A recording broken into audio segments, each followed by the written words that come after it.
Famille Ida Fernand. Mes aïeux avaient le culte du fer. Tous les lundis matins, un semi-remorque chargé de ferraille arrivait. Mes ancêtres le déchargeaient, puis en mangeaient le midi, le soir. Ils dormaient avec ce précieux métal et ils fabriquaient toutes sortes d'objets avec. Des lustres, des bougeoirs, des escabeaux, des chaises, des parois. Je n'ai pas encore écrit de poésie sur mes sœurs, mes beaux-frères et mes amis. C'est que les sujets concernant les êtres qui me sont chers sont très délicats à traiter pour moi. Je veux toujours exprimer mes sentiments le plus sincèrement possible, et comme nul n'est parfait, mon ami Fernand Valdivia a toujours beaucoup compté pour moi. Non, il n'est pas mon comptable, mais il était là à l'école primaire lorsque je me battais contre un de mes détracteurs. Il était là pour me défendre quand un prof de maths nommé Deschamps m'accusait d'avoir séché un cours pour éviter une interro. Ce prof sniffait de la colle et nous enseignait l'arabe en croyant que c'était ça les mathématiques. Fernand est là aujourd'hui encore pour soutenir l'orphelin que je suis devenu, et son départ dans le sud à la fin de l'année 2013 va laisser un grand vide. Je me souviens de l'épisode Aline. C'était un de ces jours, j'étais seul et j'avais le feu au cul. Je rencontre Fernand et lui fais part de mon désir ardent. Sans aucun problème, il m'amène à Luxembourgville chez son ex Aline. Dans l'appartement de l'ancienne copine, Aline, Fernand et moi vidons une bouteille de champagne, musique de fond, La Ouate de Caroline Loeb. Tard dans la soirée, Fernand et moi feignons la fatigue et l'impossibilité de rentrer chez nous en voiture. Aline déplie un canapé, lit pour moi, et Fernand ira dormir dans la salle de bain avec un matelas de fortune.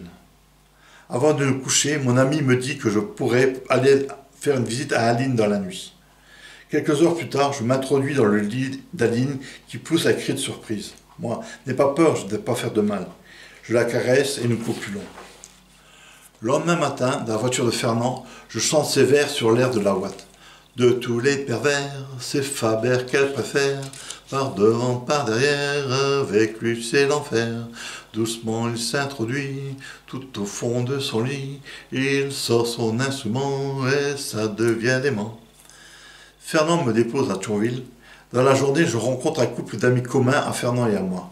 La femme me dit « Pauvre Fernand, il n'a pas dormi de la nuit ». Avec cet ami, j'ai visité le musée d'Ali à Figueras, ainsi que Barcelone, et sur une plage du Portugal que cette poésie prit possession de mon esprit. Recherche.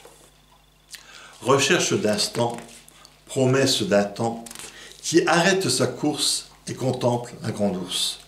Tous les astres sont là, au-dessus de moi, leur monde inconnu nous rend ingénus. Et je suis là, cloué au sol, alors qu'il faudrait que je m'envole, pour avoir une petite idée de ce que pourrait être le parfum d'un voyage sans fin. Ida, je pars chercher ton ombre. Pourquoi ton ombre? Ta lumière est trop aveuglante pour mes yeux habitués à ne voir que les ténèbres de mon âme. Sur le chemin de ton ombre, le fantôme de ton sourire, le souvenir du son de ta voix qui prononce des discours sur le théâtre, sur notre théâtre, sur le théâtre de la vie, sur la vie. Sur cette route longue et tortueuse, l'espoir et le désir sont mes guides. Le désir de ton corps, l'espoir de nos esprits entremêlés à tout jamais, un infini bleu turquoise. Le ciel à portée de main, j'étends le bras, je saisis un nuage empli des larmes de ton corps. Le souffle du vent ainsi que le mien l'emporte au loin dans un mouvement tourbillonnant, puis je ne vois plus rien.